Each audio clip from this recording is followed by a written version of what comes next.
शिकंजी का स्वाद। एक प्रोफेसर क्लास ले रहे थे। क्लास के सभी छात्र बड़ी ही रुचि से उनके लेक्चर सुन रहे थे। उनके पूछे गए सवालों के जवाब दे रहे थे।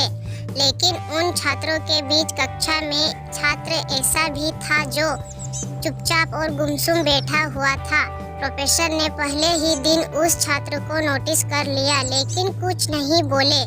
लेकिन जब 4-5 दिन तक ऐसा ही चला तो उन्होंने उस छात्र को क्लास के बाद अपने केबिन में बुलवाया और पूछा, तुम हर समय उदास रहते हो, क्लास में अकेले और चुपचाप बैठे रहते हो, लेक्चर पर भी ध्यान नहीं देते क्या?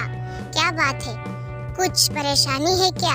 सर वो छात्र कुछ हिचकिचाते हुए बोला, मेरे अतीत में कुछ ऐसा हुआ है जिसकी वजह से मैं परेशान रहता हूँ। समझ नहीं आता क्या करूं। प्रोफेसर भले व्यक्ति थे। उन्होंने उस छात्र को शाम को अपने घर पर बुलवाया।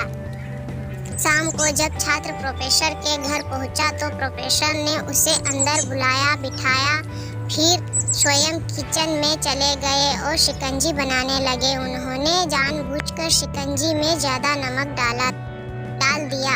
फिर किचन से बाहर आकर शिकंजी का गिलास छात्र को देकर कहा, ये लो शिकंजी पियो।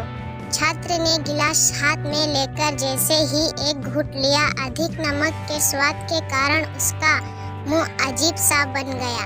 यह देख प्रोफेसर ने पूछा, क्या हुआ, शिकंजी पसंद नहीं आई? नहीं सर, ऐसी बात नहीं है, बस शिकंजी में नमक थोड़ा ज़्यादा है।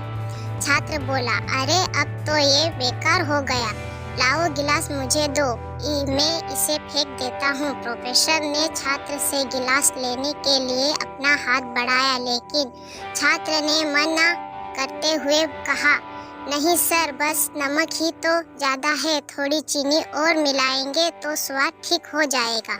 यह बात सुन प्रोफेसर गंभीर हो गए और बोले, सही कहा तुमने, अब इसे समझ भी जाओ, ये शिकंजी तुम्हारी जिंदगी है, इसमें घुला अधिक नमक तुम्हारे अतीत के बुरे अनुभव है। जैसे नमक को शिकंजी से बाहर नहीं निकाल सकते, वैसे ही उन बुरे अनुभवों को भी जीवन से अलग नहीं कर सकते। वे बुरे अनुभव भी जीवन का हिस्सा ही है, लेकिन जिस तरह हम चीनी घोलकर शिकंजी का स्वाद बदल सकते हैं, वैसे ही बुरे अनुभवों को भुलाने के लिए जीवन में मिठास तो घोलनी पड़ेगी ना।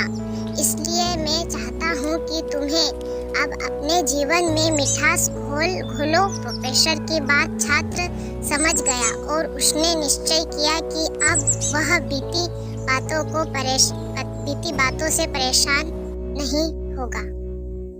इस कहानी से हमें यह सीख मिलती है कि जैसे जीवन में अक्सर हम अतीत की बुरी यादों और अनुभवों को याद कर दुखी होते रहते हैं। इस तरह हम अपने वर्तमान पर ध्यान नहीं दे पाते और कहीं न कहीं अपना भविष्य बिगाड़ लेते हैं। जो हो चुका उसे सुधारा नहीं जा सकता, लेकिन कम से कम उसे भुलाया तो जा सकता है, और उन्हें भुलाने के लिए नई मीठी यादें हमें आज बनानी होंगी। जीवन में मीठे और खुशनुमा लम्हों को तभी तो जीवन में मिठास आएगी।